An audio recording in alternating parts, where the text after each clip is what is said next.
हे बच्चा, good morning. कैसे हो आप लोग? आज हम लोग स्टार्ट करेंगे क्लास 9th का science chapter 5 the fundamental unit of life. The fundamental unit of life. And I know कि आपको पता है कि हम लोग इनडायरेक्टली हम डिस्कस किसके बारे में करेंगे? सेल के बारे में। ठीक है, तो सेल का कंसेप्ट इवॉल्व कैसे हुआ, क्या था थ्योरी, इन सारी चीजों को समझने के लिए हमें वो परसेप्शन को समझना पड़ेगा कि लोग उस टाइम पे कैसे सोच रहे थे। तो हम लोग बात कर रहे हैं specially 16th-17th century, 16th-17th century. ये वो टाइम था जब यूरोप में, यानी कि वेस्टर्न कंट्रीज में, वहां पर साइंटिफिक टेम्परामेंट डेवलप हो रहा था। मतलब साइंटिफिक टेम्परामेंट इवॉल्व हो रहा था। लोग जो है हर एक चीज को साइंटिफिक पॉइंट ऑफ व्यू से सोचते थे। Means everything interpreted logically. अब ये ऐसा क्यों है, आप इसको समझो। आप यूजुअली होता क्या है कि पहले के टाइम में लोगों का जो थॉट होता था वो नेचर सेंट्रिक होता था। अब नेचर सेंट्रिक का मतलब हर एक एक्टिविटी के पीछे वो गॉड रीजन लगा देते थे, तो उसके आगे वो क्वेश्चन ही नहीं करते थे, उसके बारे में सोचते नहीं थे। मतलब जैसे बारिश का होना, उसके पीछे गॉड है, तो ज्यादा दिमाग नहीं लगाते थे कि बारिश में ये भी पॉसिबिलिटी हो सकती है कि क्लाउड फॉर्म होता होगा, तो इसमें ज्यादा दिमाग नहीं लगाते थे। अब धीरे धीरे टाइम क्या हुआ, ह्यूमन सेंट्रिक होने लगा। ह्यूमन सेंट्रिक में क्या हुआ, ह्यूमन सेंट्रिक में ये होने लगा कि किसी भी चीज का बेनिफिट कैसे ह्यूमन को मिले। अब ह्यूमन सेंट्रिक होने के कारण से हर सराउंडिंग में कुछ भी दिखने लगा, हर एक चीज का कैसे इस्तेमाल किया जाए।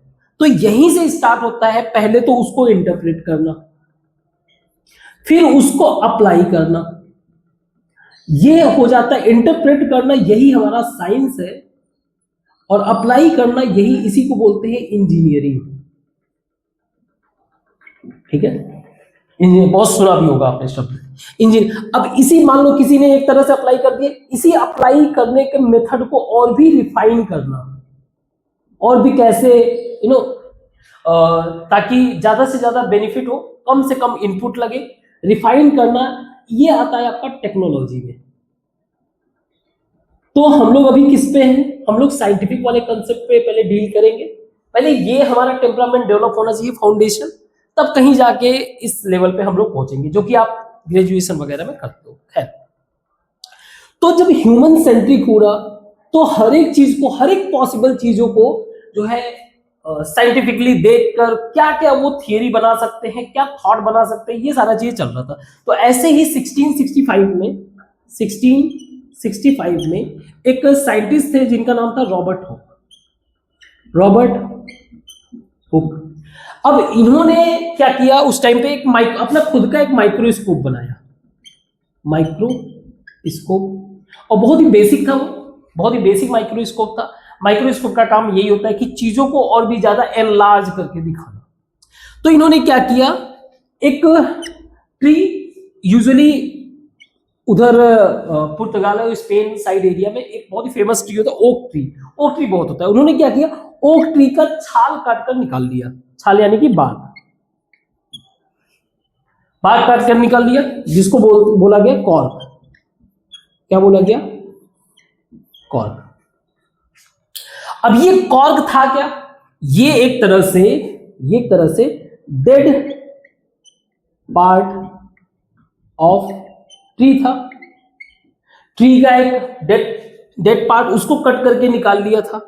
और ये इसका मतलब देखने में कैसा था, ये छूने में कैसा था, स्पॉन्जी टाइप का, स्पॉन्जी, और बहुत ही स्मॉल पार्ट इन्होंने निकाला। तो स्पॉन्जी और सॉफ्ट कह लो, स्पॉन्जी और सॉफ्ट था। इसको इन्होंने अपने माइक्रोस्कोप से देखा। तो जब माइक्रोस्कोप से देखा इसके अंदर, मींस इसको और भी ज्यादा एनलार्ज करके, इन्होंने क्या पाया कि छोटे छोटे स्ट्रक्चर बने थे,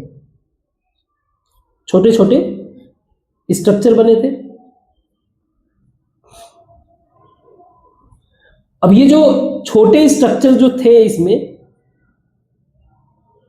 ये स्ट्रक्चर थे कैसे, रिसेंबल कर रहे थे मधुमक्खी के छत्ते को।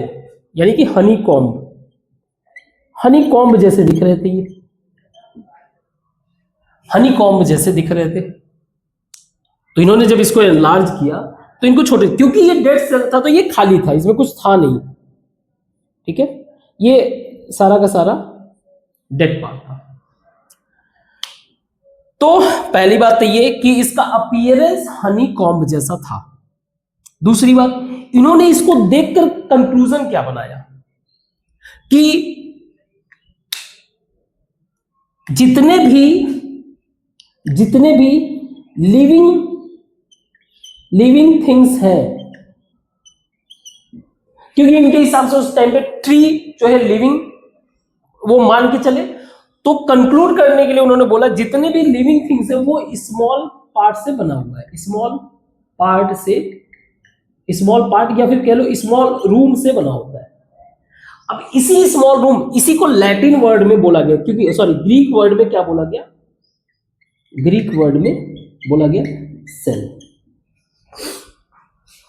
अगेन ज्यादा कुछ इन्होंने रिसर्च नहीं किया, ठीक है, हर एक चीज को इन्होंने नहीं देखा, लेकिन इसको देख के इन्होंने बोल दिया, ये ना ही कोई प्रूफ था, मतलब इन्होंने जो एक कंसेप्ट, जो बात कही, इसका ना तो इनके पास कोई प्रूफ था ना कुछ, इन्होंने बस बात कह दिया कि कोई भी लिविंग थिंग्स होगा, वो उसमें अगर आप देखोगे तो फाइनली उसमें छोटे छोटे पार्ट्स दिखेंगे जो एक तरह से रूम की तरह दिखेंगे, रूम को रिजेंबल करेंगे, स्मॉल रूम।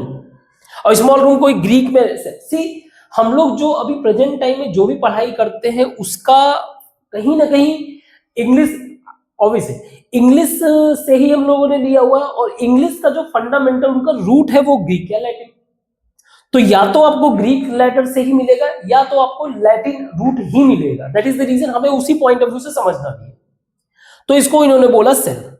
दूसरा, उन्होंने ये भी बोला कि बहुत ही, क्योंकि ये क्या था, ये बहुत ही ऑर्गेनाइज था और एक सिस्टमैटिक या एक सर्टेन पैटर्न को फॉलो कर रहा है। जैसे आप देखोगे तो हर जगह एक ही जैसा अगर स्ट्रक्चर, तो आप बोलोगे ना सेम पैटर्न को फॉलो। तो उन्होंने ये कहा कि नेचर जो है, नेचर एक सिस्टमैटिक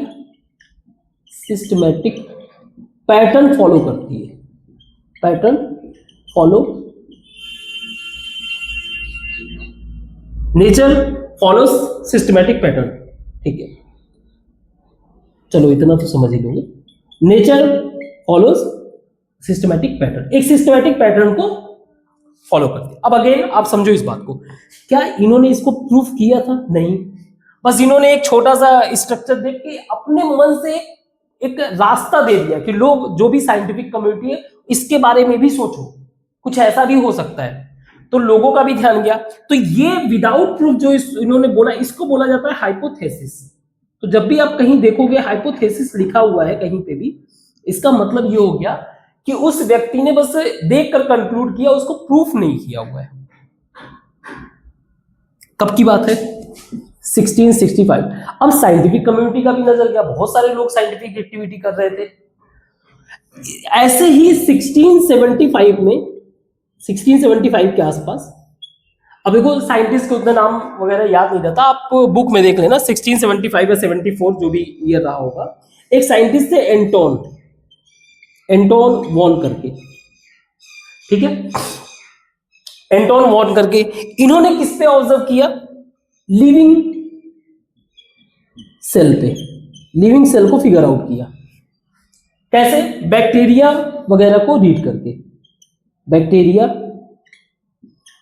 वगैरह को रीड करके। तो इन्होंने ये बात कहा कि बात तो सही है कि कोई भी अगर हम लोग लिविंग थिंग से कुछ भी हम लोग पिक करते हैं तो उसमें अल्टीमेटली हमें छोटे छोटे ब्लॉक्स मिलते हैं। तो इन्होंने लिविंग सेल के बारे में, देखो रॉबर्ट हुक ने डेड सेल के बारे में बताया था, इन्होंने उसको जस्टिफाई कर दिया कि हाँ, लिविंग चीजें हैं, छोटे छोटे बैक्टीरिया, प्रोटोजोआ, ये सब चीजों को फिगर आउट करके उन्होंने कह दिया कि हाँ, लिविंग सेल में भी, जो लिविंग सेल है वो भी छोटे छोटे ब्लॉक्स के ही फॉर्म में है। ठीक है, क्लियर हुआ ये? ऐसे कई सारे साइंटिस्ट इसी लाइन में लगे हुए थे, जैसे कट टू दी, क्योंकि धीरे धीरे ये इवॉल्व तो हो ही रहा था। कट टू दी 1831 की बात करें, 1831, जिनका नाम था रॉबर्ट ब्राउन।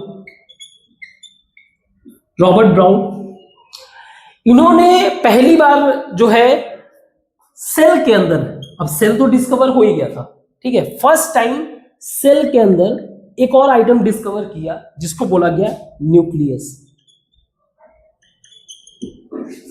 तो इन्होंने क्या किया, डिस्कवर्ड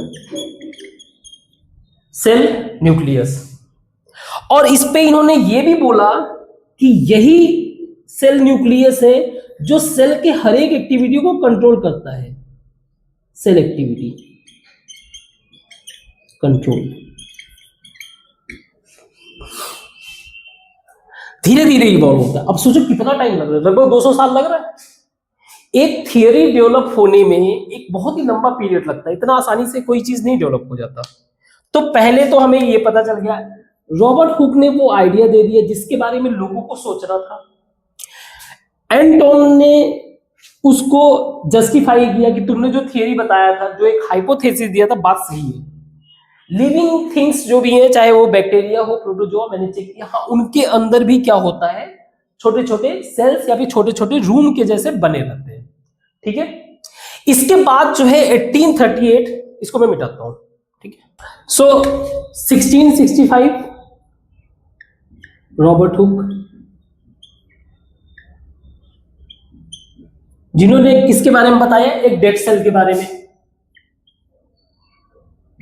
इसके बाद 1674-75 एंटोन बोल, जिन्होंने ये बताया कि लिविंग जो एंटिटी है उनमें भी सेल होता है। तो उन्होंने लिविंग सेल को, बैक्टीरिया वगैरह को डील करके जस्टिफाई किया। उसके बाद आते हैं 1831 रॉबर्ट ब्राउन, जो सेल में एक तो न्यूक्लियस को ढूंढते हैं, बताते हैं कि सेल के अंदर एक न्यूक्लियस होता है जो सेल के हर एक एक्टिविटी को कंट्रोल करता है, control every activity of cell. फिर आगे आते हैं 1838-39 में, 1838-39 में एक साइंटिस्ट है, अगेन नाम इतना इंपॉर्टेंट नहीं है, हमें बस वो ऑर्डर को फॉलो करना है। तो एक थे शिल्डेन, देख लेना क्या है, एंड कुछ शिवान करके नाम था, ठीक है। अब इन्होंने क्या कंक्लूजन दिया, इन्होंने कहा जो भी ऑल प्लांट्स, क्योंकि ये दो बातें हो चुकी है ना, all plants and animals made up of cell. सारे के सारे प्लांट्स हो चाहे एनिमल्स, ये क्या बने हुए, मेड अप ऑफ सेल। तो अब जो है यहां पे आप कह सकते हो सेल को क्या मान लिया गया, basic unit of life, basic unit of life, clear. और इसी दौरान 1838-39 में ही एक साइंटिस्ट थे जिनका नाम था पुलकिंजी। अगेन भाई नाम आप बुक में चेक करोगे, ठीक है, जरूरी नहीं कि मैं जो लिखा रहा हूं सही हो, कंसेप्ट पे बस फोकस करना, वो लगभग सही होगा, ठीक है। अगर कोई डाउट होगा तो आप बुक में चेक करोगे।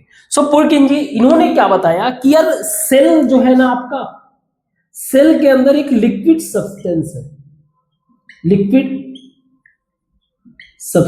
है, सेल के अंदर एक लिक्विड जैसा, फ्लूइड जैसा कुछ है, उसको इन्होंने नाम दिया प्रोटोप्लाज्म।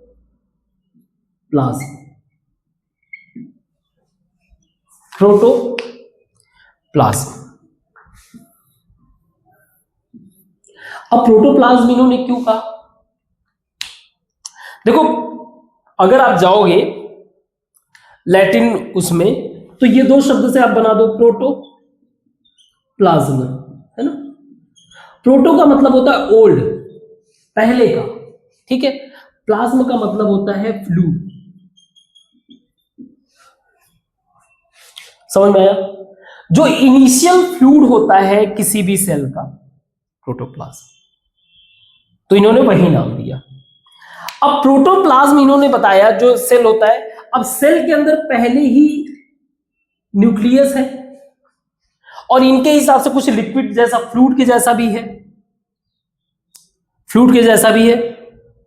तो इनके हिसाब से सेल के अंदर, मान लो ये सेल है, सेल के अंदर एक न्यूक्लियस है, यानी इस टाइम तक एक है न्यूक्लियस, और जो बच गया, जो फ्लूइड है इसके अंदर, उसका नाम रखा गया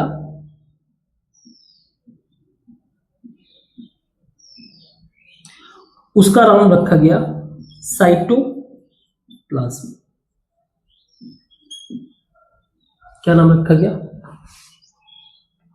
साइटोप्लाज्म।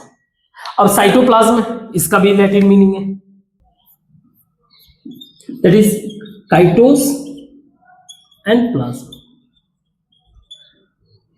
तो काइटोस का मतलब होता है, लैटिन में अगर आप देखोगे तो काइटोस का मीनिंग होता है सेल, और प्लाज्मा इज फ्लूइड। तो क्या हुआ? सेल का fluid, fluid of cell, cytoplasm. Clear? तो 1838 1839 तक तो स्टोरी ये था। 1855 में देखो साइंटिफिक रिसर्च जो है कंटिन्यूअस हो रहा था, ठीक है।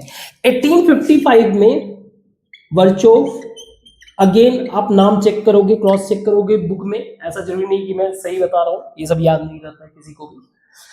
तो 1855 में वर्चोव एक साइंटिस्ट थे, इन्होंने ये कंक्लूड किया कि यार सेल तो तुमने बता दिया, पर सेल बनता कैसे, आता कैसे? तो इन्होंने बताया कि सेल फॉर्म्ड या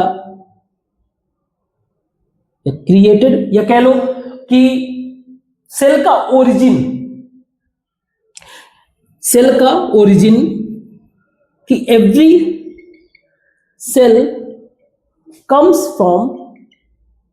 from pre existing cell. Cell आ कहां से रहा है? जो पहले से ही सेल जो है एग्जिस्ट कर रहे हैं, उन्हीं से सेल बन रहा है। और यही बना हमारे सेल थियरी, सेल का फंडामेंटल थियरी। तो अगर मैं सेल थियरी को कंक्लूड करूं तो आप बना सकते हो सेल थियरी क्या हो सकता है इनके हेल्प से, कि जो सेल होता है, सेल होता है वो बेसिक यूनिट ऑफ क्या होता है? लाइफ होता है, पहला चीज basic unit of life. It consist of nucleus and cytoplasm, अभी तक के थियरी के हिसाब से, and it forms from the pre existing cell. Clear? कोई डाउट नहीं। 1970 में क्या हुआ, इसको मिटाते हैं एक मिनट। 1940 तक, क्योंकि साइंटिफिक इवोल्यूशन बहुत ही पीक पे था, तब तक इलेक्ट्रॉन माइक्रोस्कोप भी डेवलप हो गया था। इलेक्ट्रॉन माइक्रोस्कोप भी डेवलप हो गया था। अब इसके हेल्प से इन्होंने सेल के अंदर क्या है वो भी फिगर आउट किया, means they figure out inside cell, जैसे कि mitochondria, chondria, ribosome, Golgi apparatus etcetera.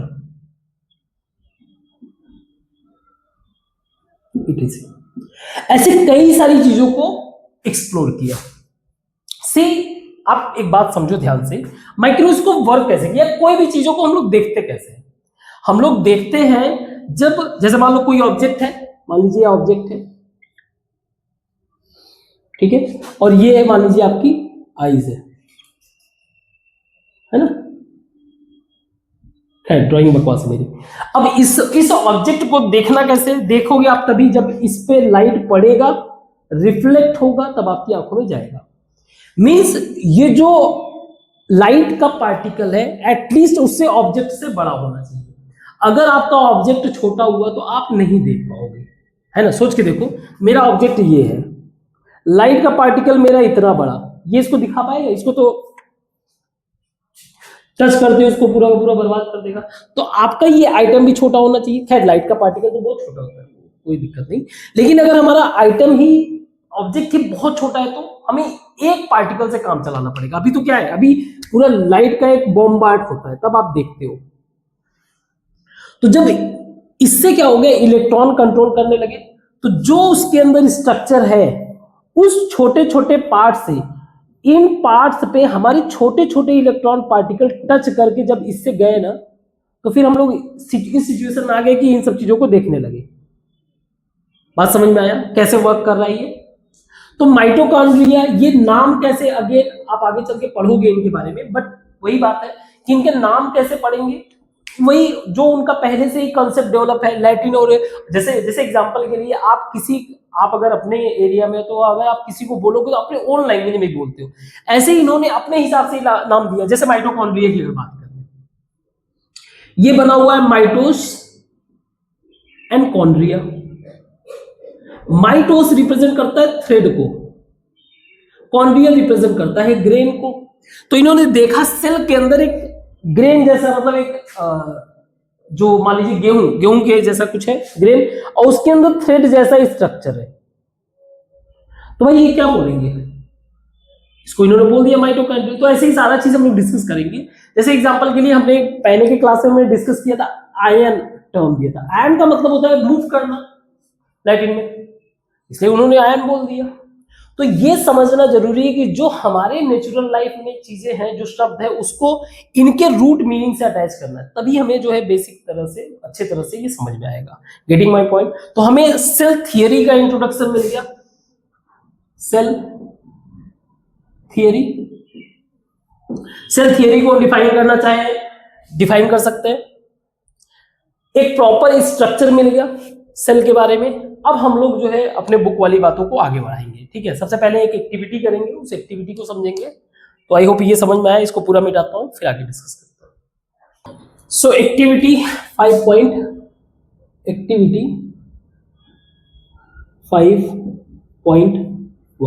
Cell को ही प्रैक्टिकली देखने के लिए ये एक्टिविटी आप स्कूल में वगैरह में कर ही लोगे, बट मैं इसको थियोरेटिकली समझा दे रहा हूं कि एक ओनियन दिया गया। ओनियन का स्ट्रक्चर पता ही है आपको,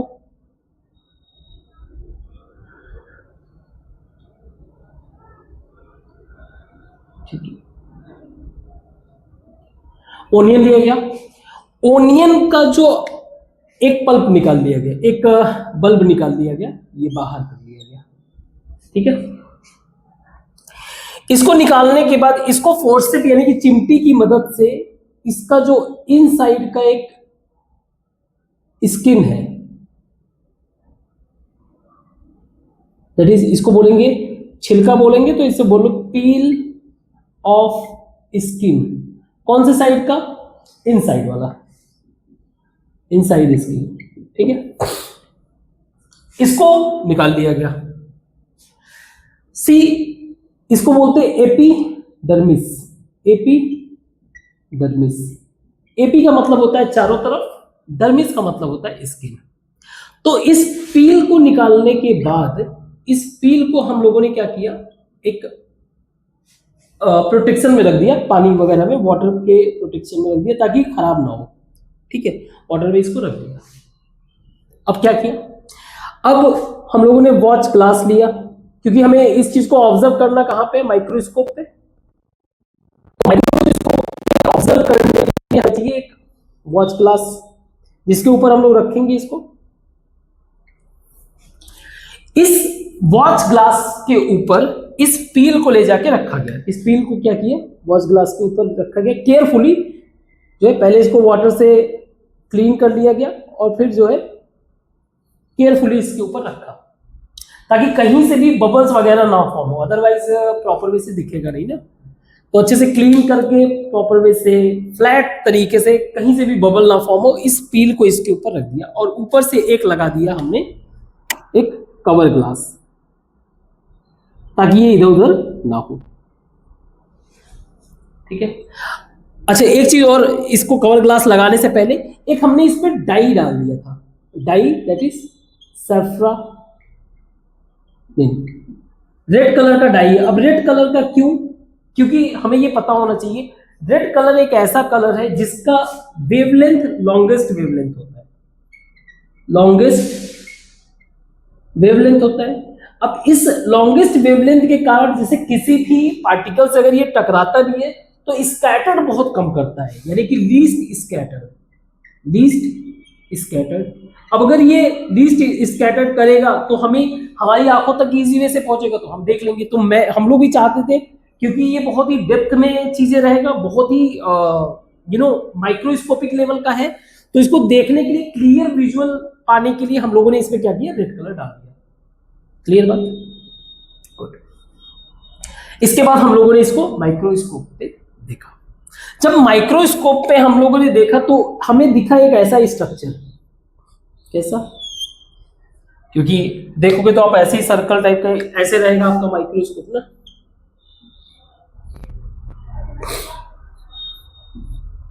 तो स्ट्रक्चर कैसा दिखा? इसके अंदर जो है इस तरह के स्ट्रक्चर दिखे। अभी ऐसा नहीं, पहले बना ले दो।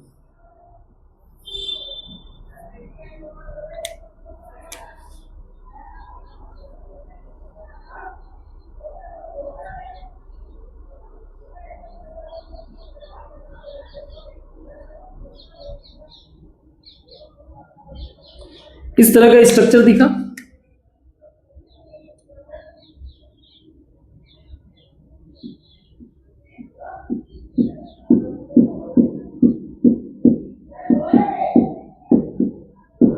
ठीक है, ये जो स्ट्रक्चर था क्लियर हमें दिख गया कि यही हमारा क्या है, सेल। ये जो डार्क डॉट है ये हमारा हो गया न्यूक्लियस, न्यूक्लियस। और ये जो रेड लाइंस हैं, जो डार्क रेड लाइंस जो सेपरेट कर रही हैं सेल्स को, वो है हमारा सेल वॉल। तो एक पिन लिया हमने, क्या किया, इसके अंदर का दूसरा पिन भी ले लिया, दूसरा सेम काम किया, एक छोटा पिन भी ले लिया और रिजल्ट में यही दिखा। तो irrespective of size, irrespective of size, cell का जो स्ट्रक्चर है, cell structure of a particular plants कह लो या कह लो आप ऑर्गेनिज्म, छोड़ो डायरेक्ट, ऑर्गेनिज्म इज सेम।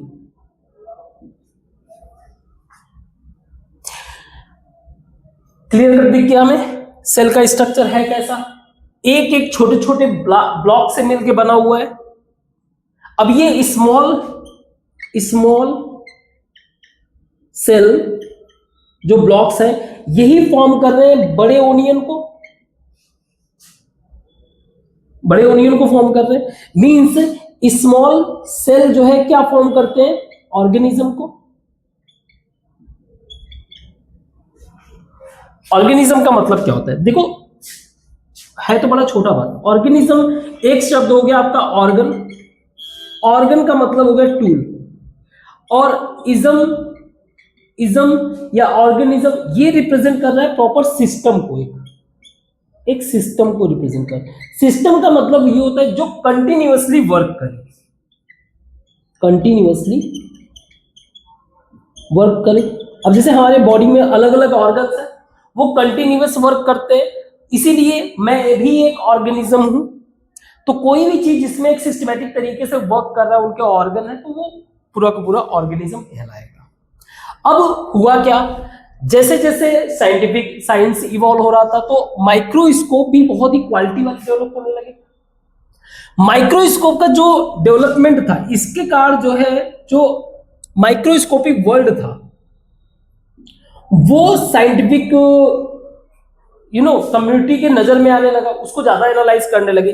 तो जब माइक्रोस्कोप से देखे तो उनको कुछ ऐसे भी ऑर्गेनिज्म मिले, कुछ ऐसे भी सेल मिले, कुछ ऐसे भी सेल मिले जो खुद में ही सफिशिएंट थे सारे काम करने के लिए, खुद में ही सेल्फ सफिशिएंट थे, अपना अकेले सारा काम कर रहे थे। तो ऐसा सेल जो मतलब एक ही अकेला काम कर रहा है, सारा ऑर्गेनिज्म की तरह बिहेव कर रहा है, उसको बोला गया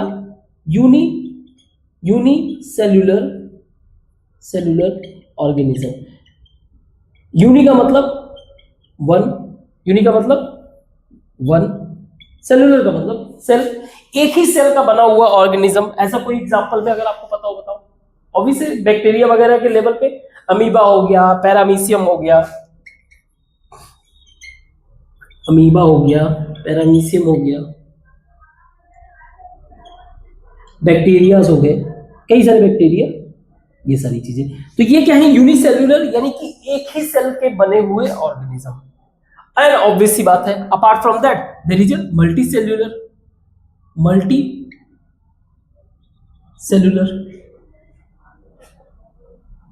जो कई सारे यानी कि मल्टीपल सेल से बने हुए हैं, जैसे एनिमल हो गए, प्लांट्स हो गए, सारा कुछ एनिमल, प्लांट्स एक्सेट्रा, ये सारी चीजें। तो सेल बेसिकली क्या हो गया, बेसिक यूनिट ऑफ लाइफ, यहां से हमारा प्रूफ हो गया। सेल जो है माइक्रोस्कोपिक लेवल पे हमें यह भी समझ में आ गया कि कुछ ऐसे सेल होते हैं जो अपने में ही सफिशिएंट रहते हैं सारा काम एक्टिविटी करने के लिए। अब कोई भी अगर बात करें, कोई भी ऑर्गेनिज्म है, उसमें कई सारे ऑर्गन्स हैं जो सिस्टमैटिक तरीके से वर्क कर रहे हैं, और ये सारे के सारे ऑर्गन अलग अलग डिफरेंट ऑर्गन के जो सेल होंगे, मींस डिफरेंट ऑर्गन के, इसके बारे में डिस्कस करेंगे, डिफरेंट ऑर्गन के जो सेल होंगे वो डिफरेंट होंगे, उनका अपीयरेंस डिफरेंट होगा। अभी जैसे इस तरह से स्ट्रक्चर मिला, ऐसे ही किसी और ऑर्गन का अलग तरीके से स्ट्रक्चर मिलेगा, क्योंकि उसका फंक्शनिंग अलग है। ठीक है, तो इसको मिटाते हैं और आगे डिस्कस करते हैं। तो ओनियन वाले सेल को समझने के बाद हमारे माइंड में ये भी क्वेश्चन था कि क्या सारे सेल एक जैसे होते हैं? तो हमने क्या किया, ओनियन पे ही और भी ज्यादा थोड़ा सा ऑब्जर्व किया कि सारे सेल का स्ट्रक्चर देख लेते हैं। हमने क्या किया, इसके रूट्स को पिक कर लिया उसी तरह से ऑब्जर्व करने के लिए, और इसके लीफ को। तो जब इन तीनों पे यानी कि पील, लीफ और रूट्स, इन तीनों को हमने देखा तो इनका जो शेप था, जो सेल का शेप था, वो सेम नहीं था, नॉट सेम, सबके डिफरेंट थे। किसी का फ्लैट था, कोई फ्लैट है, तो कोई रेक्टेंगुलर है, कोई रेगुलर शेप है, तो कोई ऐसा कोई फिक्स शेप नहीं था। ठीक है, इंटरनल स्ट्रक्चर में भी डिफरेंस था। इंटरनल स्ट्रक्चर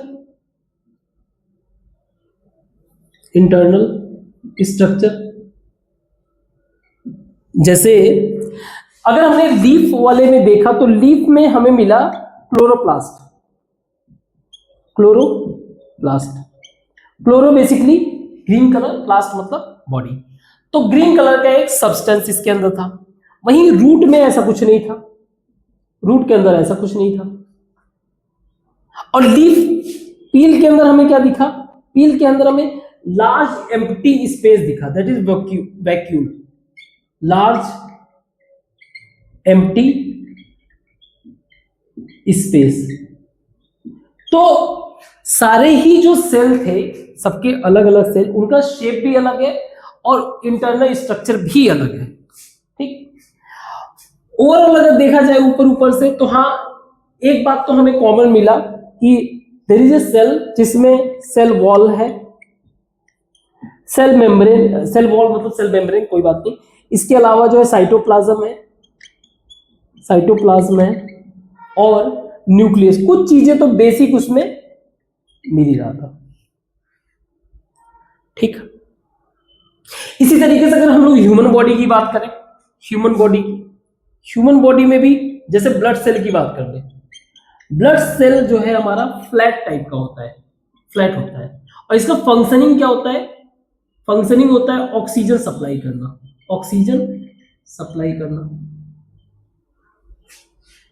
ऐसे ही अगर नर्व सेल को देखें तो हमारे बॉडी का नर्व सेल सबसे लॉन्गेस्ट सेल होता है, बॉडी का सबसे लॉन्गेस्ट सेल होता है। अब अगर इसका स्ट्रक्चर आप देखोगे कुछ ऐसा होता है,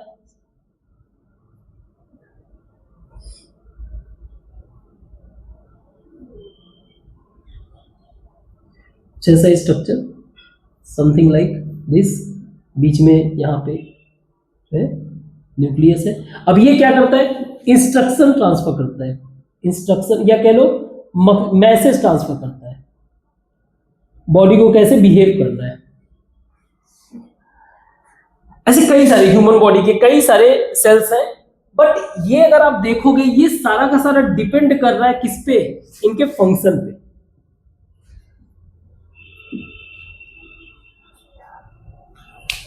सेल का जो टाइप है वो डिपेंड कर रहा है सेल के फंक्शन पे, और यही सेल इनकी फंक्शनिंग, जैसे ह्यूमन बॉडी की बात करें, अगर ह्यूमन बॉडी की बात करें हम लोग, ह्यूमन बॉडी, इसके अंदर हार्ट है। हार्ट का काम क्या है? ब्लड को पंप करना, ब्लड को पंप करना। लंग्स है, लंग्स क्या करता है? एयर को शक करना, एयर प्रोवाइड करना। स्टमक, स्टमक ये क्या करता है? डाइजेस्ट का काम करना। और इन सबके सेल का फॉर्म जो है डिफरेंट होता है, फंक्शनिंग डिफरेंट है, सेल अलग है। तो सेल कर क्या रहा है? सेल जो है ह्यूमन बॉडी के पॉइंट ऑफ व्यू से सेल ऑर्गन फॉर्म करता है, और different organ have different function,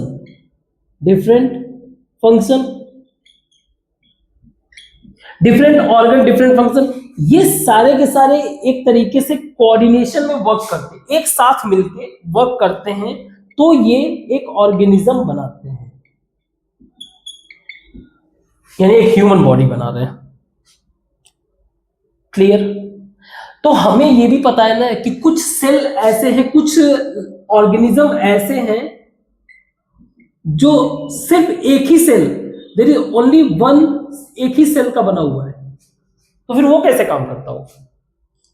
तब हमें समझ में आया, देन वी फाइंड आउट कि सेल के अंदर भी जो स्मॉल पार्ट्स होते हैं, इसके जो स्मॉल पार्ट्स हैं, इसके ह्यूमन बॉडी के स्मॉल पार्ट्स क्या हो गए? ये अब हम लोग सेल के, क्योंकि कुछ सेल अपने में ही एग्जिस्ट करते हैं ना, कुछ तो अपना लिविंग, सेल को अगर हम लोग लिविंग मान रहे हैं तो कुछ तो इसमें फंक्शनिंग हो रहा है। तो सेल के अंदर स्मॉल पार्ट्स हैं जो प्रॉपर कोऑर्डिनेशन में काम करते हैं। उन स्मॉल पार्ट्स को बोला जाता है ऑर्गेनेल्स।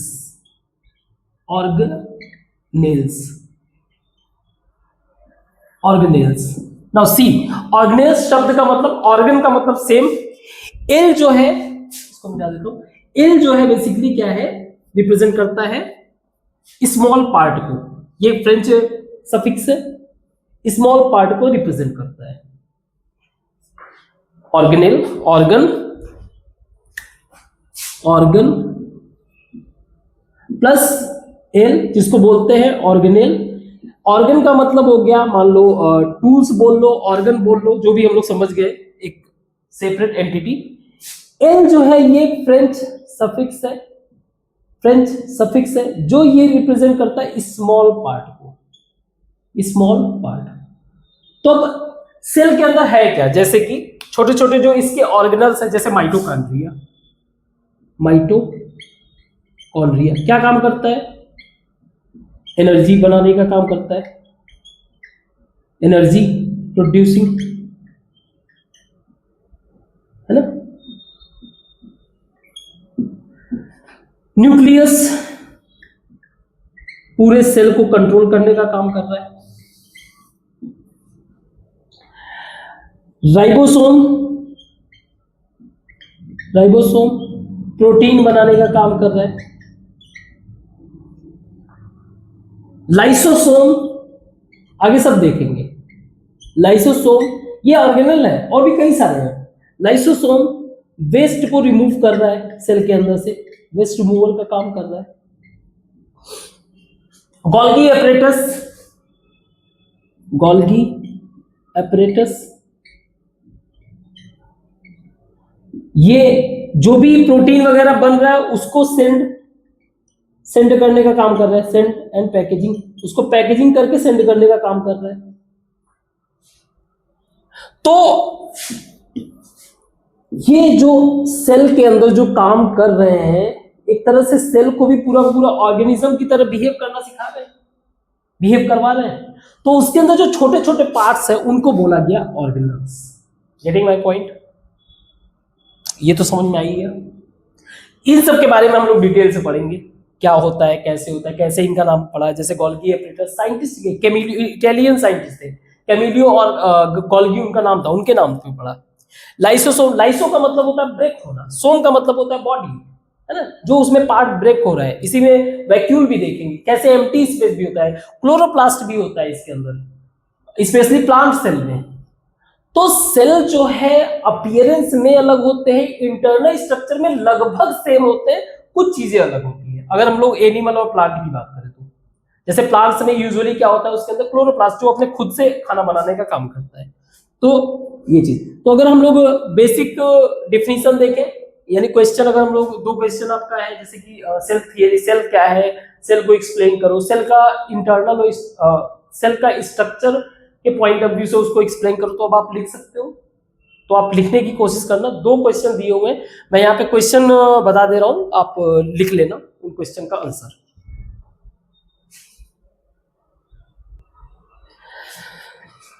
सो पहला क्वेश्चन है कि सेल को डिस्कवर किसने किया था, डिस्कवर किसने किया था और कैसे किया था, पहला क्वेश्चन। दूसरा क्वेश्चन आपको बताना है कि क्यों जो है सेल को स्ट्रक्चरल और फंक्शनल यूनिट माना जाता है, फंक्शनल यूनिट माना जाता है। तो बुक की हेल्प से कर लेना, मेन चीज कंसेप्ट समझ में आएगा। जैसे ह्यूमन बॉडी की स्ट्रक्चर के बारे में बात करें, हमारा जो ह्यूमन बॉडी स्ट्रक्चर वो डिपेंड करता है बोन पे, बोन का सेल अलग होता है। तो एक बात तो क्लियर हो गया, जितने भी सेल है वो फंक्शन के हिसाब से उनका जो है एग्जिस्टेंस अलग तरीके का होता है, उनका अपीयरेंस हो गया, उनकी एक्टिविटी सारा कुछ। तो आज के लिए बस इतना ही रखते हैं, आगे के टॉपिक को हम लोग कल डिस्कस करेंगे। Thank you.